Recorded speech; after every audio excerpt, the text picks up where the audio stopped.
요한복음 4장 20절부터 24절까지 돌아가면서 한 절씩 읽겠습니다. 우리 조상들은 이 산에서 예배하였는데 당신들의 말은 예배할 곳이 예루살렘에 있다 하더이다. 예수께서 이르시되 여자여 내 말을 믿으라. 이 산에서도 말고 예루살렘에서도 말고 너희가 아버지께 예배할 때가 이르리라. 너희는 알지 못하는 것을 예배하고 우리는 아는 것을 예배하노니 이는 구원이 유대인에게서 남이라. 아버지께 참되게 예배하는 자들은 영과 진리로 예배할 때가 오나니 곧 이때라. 아버지께서는 자기에게 이렇게 예배하는 자들을 찾으시느니라. 같이 봅니다. 하나님은 영이시니 예배하는 자가 영과 진리로 예배할지니라. 아멘. 우리가 참된 예배에 관하여서 계속 말씀을 배우고 있습니다. 참된 예배를 드리려고 한다면 예배의 대상을 잘 알아야 합니다. 우리는 지난 시간에 예배의 대상이신 하나님이 영이신 하나님이심을 봤습니다. 하나님이 영이시라는 것은 이 하나님이 여러 영들 중에 하나인 영, 이런 의미가 아닙니다. 하나님이 영이시다 했을 때 그 말은 하나님은 본질적인 영이시다, 이런 뜻입니다. 이 본질적인 영인 하나님은 스스로 계시는 영으로서 존재 자체가 되시는 분입니다. 또한 이 영이신 하나님은 무한한 영으로서 전지전능하시고 영원하시고 무소부재, 편재하시는 하나님이십니다. 또한 이 영이신 하나님은 불변의 영으로서 존재와 능력과 속성이 영원토록 변함이 없는 하나님이십니다.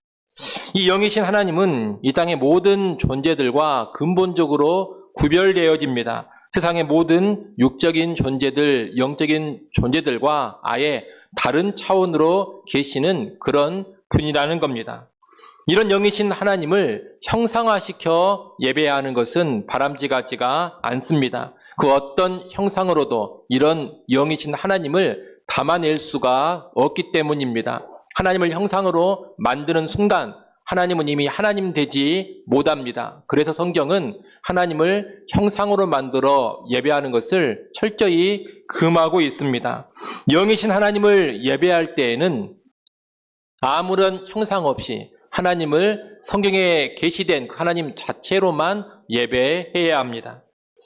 또한 영이신 하나님께 예배할 때에는 우리의 마음, 우리의 중심으로 예배해야 합니다. 영이신 그분은 우리의 겉모양, 몸만 보고 기뻐하시지 않습니다. 우리 영의 상태가 어떠하냐, 여기에 관심이 많습니다. 그래서 우리가 예배할 때에도 영이신 하나님께 예배할 때 몸만 와 있는 것이 아니라 우리의 마음을 다하여 우리의 전심으로 영혼으로 하나님께 예배해야 하는 겁니다. 오늘은 지난주에 이어서 이 영이신 하나님께 예배하는 태도 하나를 더 살펴보려고 합니다. 영이신 하나님께 우리는 어떻게 예배해야 하느냐? 경외감으로 예배해야 합니다. 서두에 말씀드렸던 것처럼 이 하나님은 본질적인 영이신 하나님이십니다. 스스로 계시고 무한하시고 불변하시는 영입니다. 이 하나님은 세상의 모든 피조물과 근본적으로 구별되어집니다. 다시 말해 하나님과 이 세상의 모든 피조물들 사이에는 형언할 수 없는 큰 간격이 존재하고 있다라는 겁니다. 이렇게 본질적인 영이신 하나님이 이 세상의 모든 피조물과 확연하게 구별되는 이 특성을 가리켜서 한마디로 뭐라고 하느냐? 여러분이 많이 들어보셨을 겁니다. 거룩이라고 합니다. 흔히 거룩 그러면 어떤 정결함, 깨끗함 이런 것들을 많이 생각하는데 거룩의 본질적인 의미는 그런 것이 아닙니다. 하나님이 모든 피조물과 근본적으로 다른 차원에 존재하시면서 확연하게 구별되어지는 그 특성을 가리켜 거룩이라고 하는 겁니다. 본질적인 영이신 하나님은 곧 거룩한 하나님, 거룩한 영이다 이 말입니다. 성경을 보면 천상에서 하나님께 예배하는 장면이 종종 묘사되곤 합니다. 그런데 이 천상에서 하나님께 예배할 때 늘상 나오는 그 예배의 찬양이 무엇이냐? 거룩하다, 거룩하다, 거룩하다입니다. 하나님을 예배하고 하나님을 찬양할 때 가장 핵심이 그 거룩하신 하나님을 찬양하고 예배하는 것이다라는 겁니다.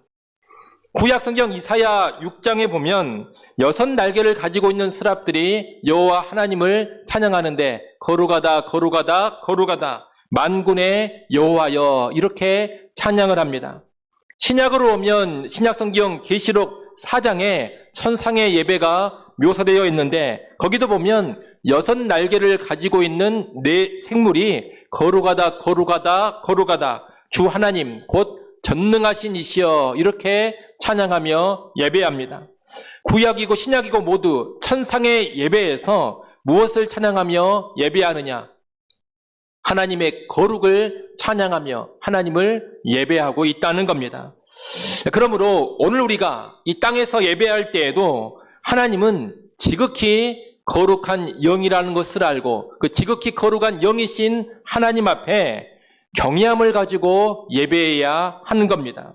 우리와 질적으로 전혀 다른 차원에 계시는 그분, 피조물인 우리와 확연히 구별되는 그분 앞에 섰을 때 경외감을 가지고 서야 하고 그분께 예배할 때 경외감을 가지고 예배해야 하는 겁니다. 이사야 6장에 보면 거룩하신 하나님 앞에서 예배하며 찬양하는 천사들은 그 하나님 앞에 함부로 나서지를 못했습니다. 이 천사들이 6날개를 가지고 있는데 6날개 중에 2날개로는 날고 있습니다. 그리고 나머지 2날개로는 얼굴을 가리고 있고 또 나머지 2날개로는 발을 가리고 있습니다. 얼굴을 가리고 발을 가리운 가운데 하나님을 예배하고 있다는 겁니다. 얼굴을 가리고 있고 발을 가리고 있다는 것은 하나님 앞에 함부로 나서지 못하는 모습을 보여주는 겁니다. 그 지극히 거룩하신 하나님 앞에 경외감을 가지고 다소곳하게 찬양하며 예배하고 있는 그런 모습입니다.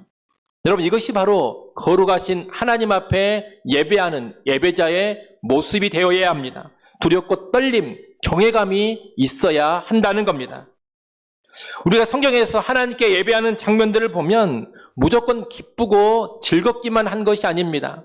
하나님을 가볍게 여기면서 예배하지도 않습니다. 구약 시편 말씀을 하나 보겠습니다. 구약 시편 96편 9절 말씀을 우리가 한번 보겠습니다. 시편 96편 9절 말씀입니다. 여러분이 한번 읽어보십시오. 시편 96편 9절 읽습니다. 아름답고 거룩한 것으로 여호와께 예배할지어다. 온 땅이여 그 앞에서 떨지어다. 아멘. 여호와께 예배하라 그러면서 어떤 말을 덧붙입니까? 온 땅이여 그 여호와 하나님 앞에서 떨지어다 이렇게 말하고 있습니다. 시편 2편 11절 말씀도 한번 보겠습니다. 시편 2편 11절 말씀 읽습니다. 여호와를 경외함으로 섬기고 떨며 즐거워할지어다. 아멘. 여기도 보면 경외함으로 섬긴다 그럽니다. 여기서 섬긴다라는 것은 예배를 뜻하는 말입니다. 경외함으로 예배하고 즐거워하기는 하는데 그냥 마냥 즐거워하지만 않습니다. 앞에 무엇이 있습니까? 떨며 즐거워하는 겁니다. 이 떤다라는 것이 바로 경외감의 표현입니다. 구약 시편 말씀들을 보니까 정말 이렇게 경외감으로 예배하고 있고 그 경외감의 표현으로 떠는 모습이 나오고 있는 겁니다.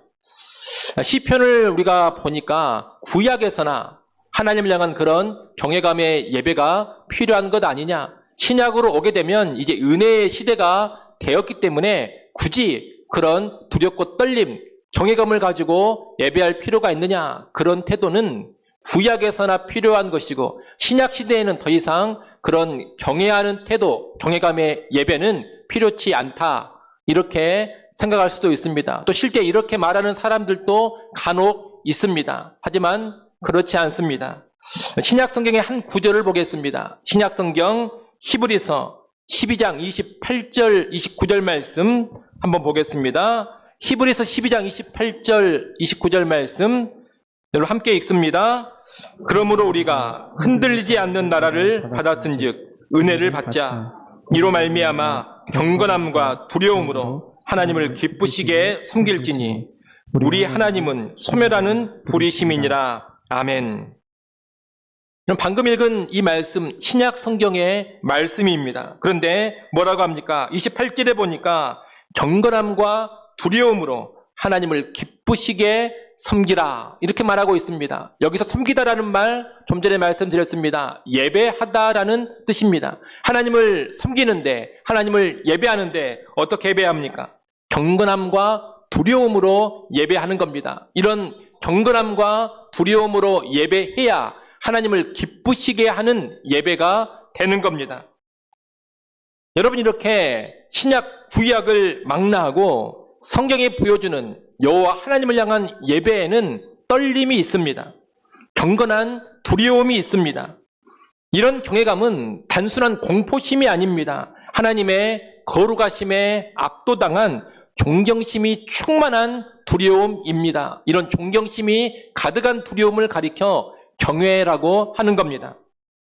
여러분, 참된 예배에는 반드시 이 여호와 하나님에 대한 경외감이 있습니다. 두렵고 떨림이 있습니다.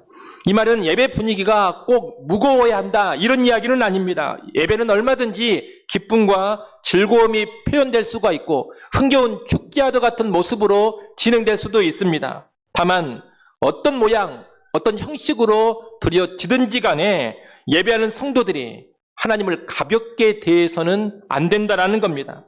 하나님을 쉽게 대해서는 안 된다는 겁니다. 진정한 예배가 되려면 어떤 형식의 어떤 모양의 예배든지 간에 하나님을 향한 경외감, 그분을 향한 두렵고 떨리는 마음이 함께 있어야 하는 겁니다. 여러분은 예배할 때 과연 이 하나님의 거룩을 의식하고 내가 지금 거룩하신 하나님 앞에 나와 있다 이런 인식을 가지고서 경외감이 있습니까? 주일 오전인 예배 시간에 강단에 올라와서 대표 기도를 하시는 분들이 있습니다. 보통 우리는 장로님들이 강단에 올라와서 주일 오전 예배 시간에 대표 기도를 합니다. 여러분, 장로님들이라면 신앙생활을 오래 하신 분입니다. 신앙의 연수도 많고 신앙의 연륜도 깊으신 분들입니다. 또 영적으로 성숙하신 분들입니다. 그런데 이분들이 주일에 대표 기도자가 되어서 강단에서 기도를 할 때마다 마음이 편치 않습니다. 그래서 그런 분도 계십니다. 대표 기도에서 나를 좀 빼달라. 너무 부담스럽다. 여러분, 대표 기도하기 위해 강단에 올라오는 그 장로님들이 오랜 신앙의 연수가 있고 신앙의 성숙도 있지만 이 자리에 있을 때마다 무슨 느낌이 있느냐? 두렵고 떨림이 있는 겁니다. 긴장이 되는 겁니다. 제가 지금 여기 계신 성도님들에게 한 사람을 지목해가지고 아무개 집사님이 다음 주일 오전 예배 시간에 대표로 기도 한번 해주십시오. 그러면 아마 한 주 내내 마음이 편치 않을 겁니다. 여러분, 긴장되고 부담감이 생기지 않겠습니까? 그런 긴장이나 부담에 대해서 여러 이유가 있을 겁니다. 하지만 짚고 넘어갈 것은 뭐냐? 이 단상에 올라오거나 예배 순서를 맡으면 떨림이 있는데 왜 그냥 회중석에 앉아서 예배할 때는 아무런 떨림이 없느냐는 겁니다. 왜 회중석에 앉아 있으면 그렇게 아니라고 가볍게 예배하고 있느냐는 겁니다. 여러분, 이 단상에 설 때와 여러분 회중석에 앉아 있을 때 예배하는 하나님이 다른 분이십니까? 강단에서는 좀 거룩하신 하나님을 예배하는 것이고 회중석에 앉아 있으면 편안하고 만만한 하나님께 예배하는 겁니까? 그런 것이 아니지 않습니까? 어느 자리에 있든지 간에 우리는 동일한 거룩하신 하나님을 예배합니다. 그렇기 때문에 강단에서는 목사나 강단에 올라와 대표 기도하는 장로님들이나 회중석에 앉아있는 성도들이나 모두 다 두렵고 떨림으로 경외감을 가지고 하나님 앞에 예배해야 하는 겁니다. 오늘날 신자들은 하나님 앞에 서는 것을 대수롭지 않게 여깁니다. 하나님을 너무 쉽게 생각하고 경외감이 많이 사라져버린 시대입니다. 때로 예배하는 사람들을 보고 있노라면 거룩하신 하나님 앞에 저 사람이 나와 있다 이렇게 생각하기 힘들 정도로 아주 방자한 모습을 보이기도 합니다. 어떤 분은 예배 시간에 늦는 일이 다반사입니다. 1년에 한두 번 늦는 것은 이해합니다. 또 피치 못할 사정이 있어서 항상 늦는 분도 계실 겁니다. 그런 분들을 뭐라 하는 것이 아닙니다. 아무런 일도 없고 특별한 문제도 없는데 그냥 상습적으로 예배 시간에 늦는 분들이 있다는 겁니다. 여러분, 이것은 분명히 문제가 있는 겁니다. 목사인 제가 예배 시간에 상습적으로 늦는다면 여러분 어떤 생각이 드시겠습니까? 아마 여러분은 바로 제 욕을 하고 다니기 시작할 겁니다. 우리 목사님이 문제가 있다. 우리 목사님이 이상하다. 예배 시간 11시인데 항상 목사님이 11시 10분에나 와가지고 허겁지겁 강단에 올라간다. 여러분, 그런 목사를 누가 목사라고 인정을 하겠습니까? 근데 여러분, 목사는 늦으면 안 되는데 여러분은 늦어도 괜찮은 겁니까? 목사만 예배 시간에 늦으면 안 되는 것이 아니라 하나님을 알고 하나님을 예배하는 성도들도 예배 시간에 늦으면 안 되는 겁니다. 예배 시간에 늦으면 문제가 있는 겁니다. 이상한 신자인 겁니다. 정상이 아닌 겁니다. 우리 교회에서는 또 보기 힘듭니다만 예배 시간에 계속 잡담을 하는 사람들도 있습니다. 규모가 좀 큰 교회에 가서 제가 예배 참석하다 보면 어떤 분들은 계속 옆에 있는 사람하고 소곤소곤 이야기를 합니다. 잠깐 하는 것이 아니라 5분, 10분 내내 이야기를 하고 있습니다. 예배 시간에 왔는데 예배 시간 내내 스마트폰이나 계속 들여다보고 있는 사람도 있습니다. 또 무슨 일이 있는지 모르겠지만 계속해서 예배당을 수없이 들락날락하는 사람들도 있습니다. 여러분, 이런 태도는 경외감이 없어서 나오는 모습들입니다. 경외감이 있다면 그렇게 예배할 수 없는 겁니다. 하나님께 드리는 예배로 생각하는 것이 아니라 그저 사람들의 종교 모임에 내가 참석했다, 이 정도 인식을 가지고 있기 때문에 그런 태도로 예배한다는 겁니다. 여러분, 나의 예배 시간에 임하는 태도를 다시 한번 잘 돌아보시기를 바랍니다. 우리는 그저 사람들이 모여있는 종교 모임에 참석한 것이 아닙니다. 지극히 거룩하신 하나님 앞에 나와 예배하는 겁니다. 하나님을 만나기 위해 그분의 면전 앞에 와서 앉아있는 것이고 서 있는 것입니다. 대통령 앞에 설 때 여러분 마음이 쉬울 수가 있겠습니까? 경거망동할 수가 있겠습니까? 공포심은 아니지만 여러분 긴장감이 있는 겁니다. 내가 함부로 행동하지 않아야 되겠다. 말 조심해야 되겠다. 몸가짐을 바르게 해야 되겠다. 상식적으로 이런 마음 들지 않습니까? 우리 하나님은 대통령과 비할 수 없는 분입니다. 지극히 거룩한 영이십니다. 그 하나님 앞에 설 때 여러분 경외감을 가지고 서기를 바라고 예배할 때 경외감을 가지고 예배하시기 바랍니다. 우리 교회는 특히 주일 오전 예배를 아이들과 함께 드리는 것을 권장합니다. 그런데 아이들과 함께 예배하다 보면 이 경외감으로 드리는 예배에 문제가 생길 수가 있습니다. 어린아이들은 집중력이 길지 못하고 또 쉽게 산만해지기 때문입니다. 그래서 어린아이들과 함께 예배하다 보면 이 예배가 경외감이 사라져버리고 그냥 난장판이 되는 그런 모습이 될 수가 있다는 겁니다. 그래서 아이들, 자녀들과 함께 예배하는 것을 권장하는 교회에서는 지혜가 필요합니다. 일단 함께 예배하는 아이들을 충분히 이해하고 배려해 주는 것이 필요합니다. 아이들은 집중력이 낮습니다. 그렇기 때문에 긴 시간 동안 계속 집중하는 것이 불가능합니다. 힘든 게 아닙니다. 불가능한 겁니다. 또 아이들이 1시간 안팎의 시간을 조용히 가만히 앉아 있는다는 것도 불가능한 일입니다. 어린아이들은 시간이 좀 지나면 산만해지고 소란스러워지고 돌아다니고 싶어하기 마련입니다. 그것은 이상한 것이 아닙니다. 하나님이 사람을 그렇게 지어 놓으신 겁니다.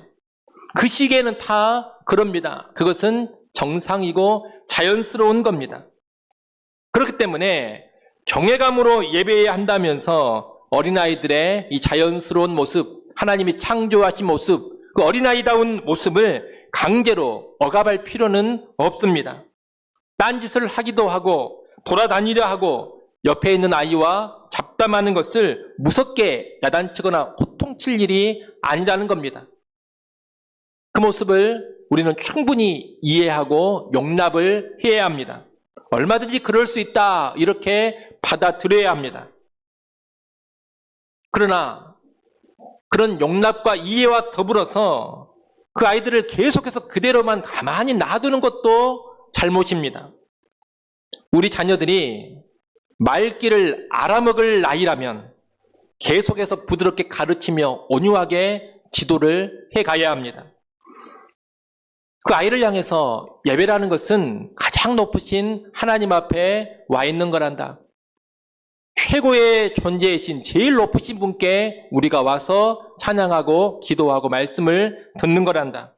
그러니 그 하나님 앞에서 너무 함부로 행동하면 좋지 않단다. 오늘은 조금만 더 집중해보자. 오늘은 조금만 더 조용히 해보자. 오늘은 조금만 더 설교를 들어보자. 오늘은 좀 더 찬양에 집중해보자. 이렇게 계속해서 부드럽게 가르치고 권면하면서 지도해가야 한다는 겁니다. 그런 가운데 아주 조금이라도 진전이 있으면 크게 칭찬을 해줘야 합니다. 그런 식으로 나가야지 아이라고 해서, 어리다고 해서 아무런 교육 없이 계속해서 그대로 놔두기만 하는 것은 잘못된 모습입니다. 그것은 부모가 잘못하고 있는 겁니다. 아울러 아이들은 산만하고 어수선할 수 있지만 부모들이 덩달아 휩쓸려 버리면 안 됩니다. 어린 자녀들과 같이 예배하다 보면 부모도 아이처럼 산만하게 예배하기 십상입니다. 이 모습을 조심해야 됩니다. 아이와 함께 예배드리고 있어도 예배는 예배입니다. 아이와 함께 나와 있어도 나는 지금 누구 앞에 서 있는 거냐? 거룩하신 하나님 앞에 서 있는 겁니다. 그런데 이런 인식이 사라져버리면 예배 시간이 그저 아이와 편안하게 앉아서 놀며 대화하는 시간이 돼버리기도 합니다. 어떤 부모들은 예배 시간에 함께 와 있는 아이의 일거수일투족에 다 일일이 세심하게 반응을 해줍니다. 아이들이 무슨 일을 하면 다 계속해서 막 맞장구를 쳐주고 말대꾸를 해주고 뭔가 있으면 뭐 잘하네, 아유 좋네, 계속해서 그렇게 해줍니다. 예배 시간인지 그냥 양육 시간인지 분간이 안 됩니다. 예배에 왔는데 하나님을 상대하는 것이 아니라 계속 누구만 상대하고 있느냐? 데리고 온 자기 자녀만 상대를 하고 있는 겁니다. 이것은 예배라고 할 수 없습니다. 그런 모습을 피하시고 부모는 부모로서 경외감을 가지고 예배하는 모습을 보여줘야 합니다. 자녀가 어리면 물론 이것이 쉬운 일은 아닙니다. 쉽지는 않습니다만 부모가 의식적으로 철저하게 깨어서 예배에 더욱 집중하는 모습, 예배 시간에 조심스러워하는 모습을 보여줘야 한다는 겁니다.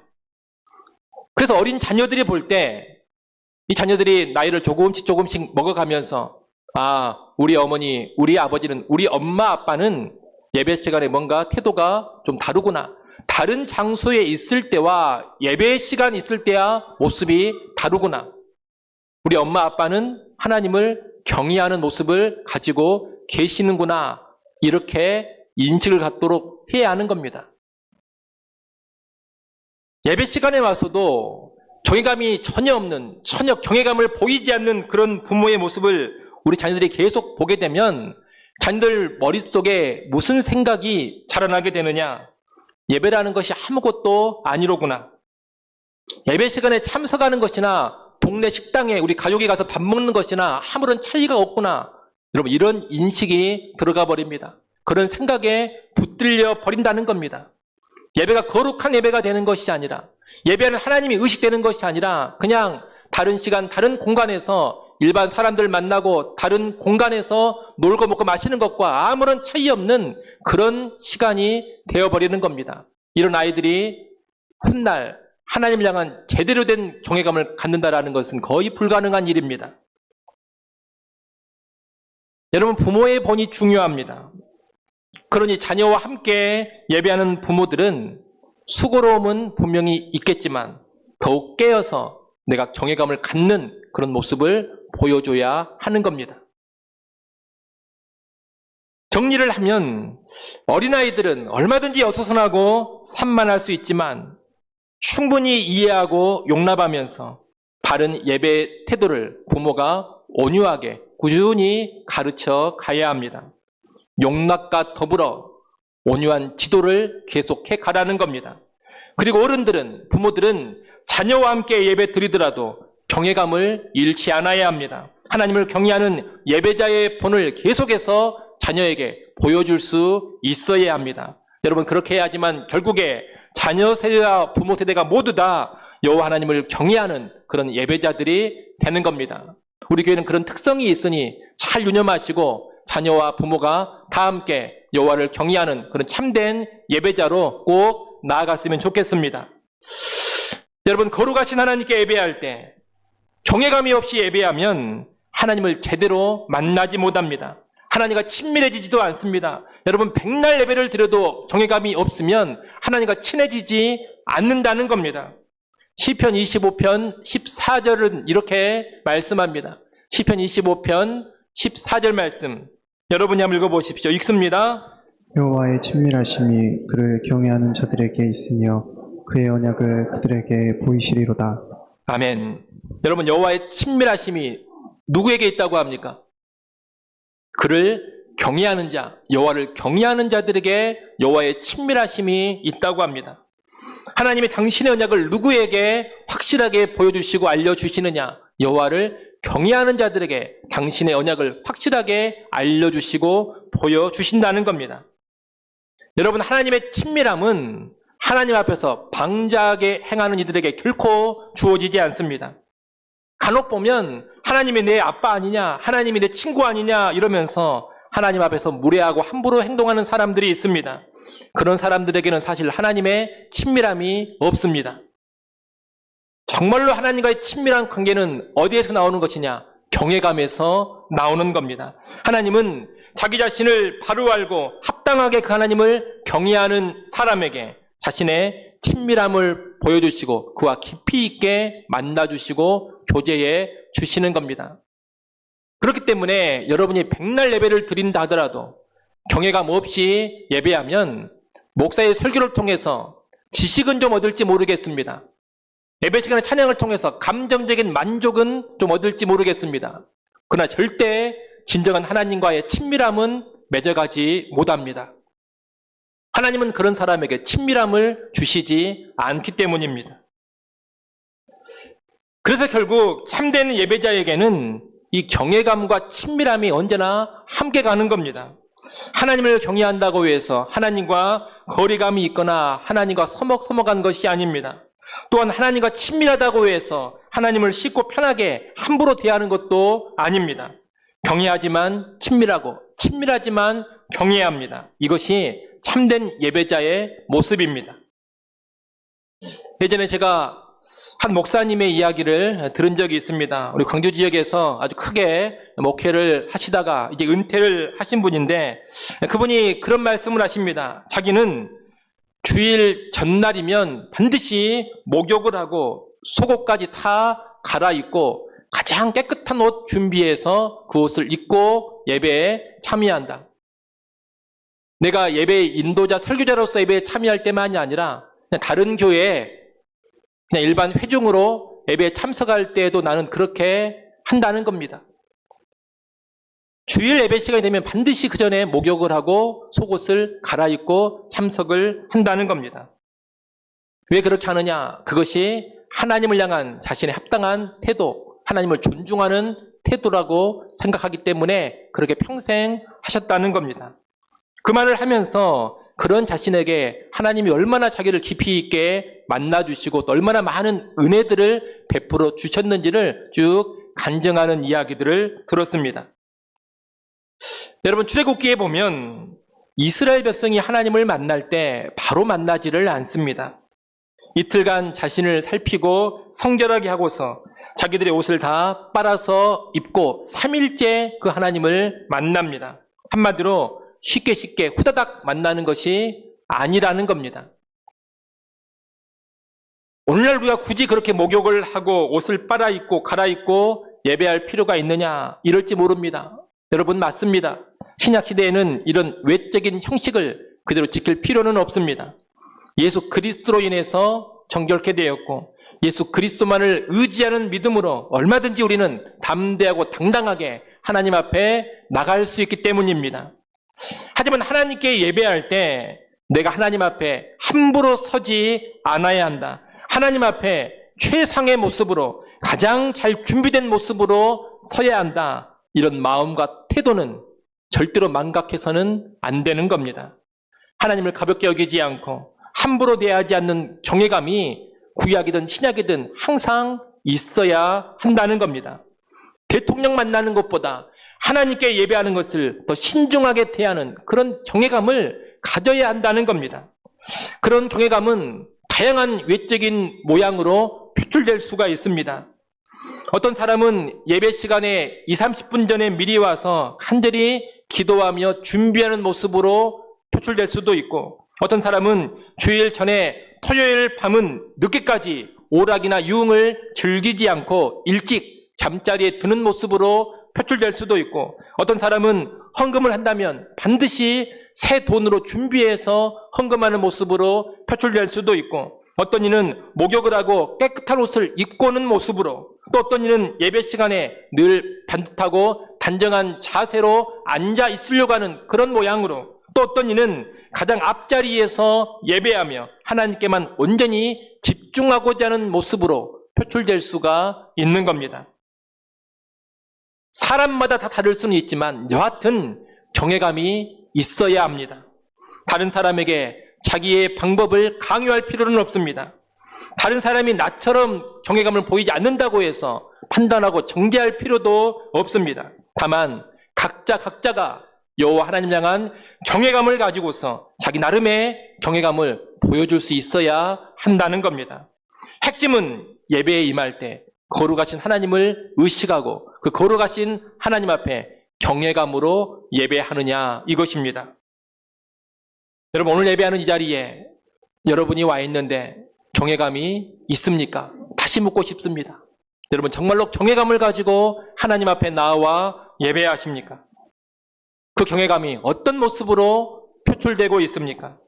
하나님께서 예배하는 나를 보시면서 야, 너는 정말로 나를 경외하는구나, 너는 정말로 나를 향한 경외감이 가득하구나, 이렇게 평가해 주실 수 있을 것 같습니까? 우리가 예배하는 하나님은 지극히 거룩한 영이신 하나님이십니다. 거룩하신 분입니다. 이 거룩하신 하나님께 언제나 경외감으로 참된 예배 올려드리는 우리 모두가 될 수 있기를 간절히 축원합니다. 기도합니다. 아버지 하나님, 우리가 예배하는 하나님이 어떤 하나님이신지를 제대로 알게 하여 주옵소서. 지극히 거룩한 하나님이라는 것을 알게 하셔서 이 거룩한 하나님 앞에 경외감을 가지고 예배하게 하여 주옵소서. 안일하게, 가볍게, 무례하게, 방자하게 예배하지 않게 하시고 살아계신 하나님, 거룩하신 하나님 앞에 참된 경외감을 가지고 예배하는 우리 모든 영광의 성도들 되게 하여 주옵소서. 경외감을 가지고 예배함으로써 하나님과의 참된 친밀함을 누려가게 하여 주옵소서. 예수님의 이름으로 기도드리옵나이다. 아멘.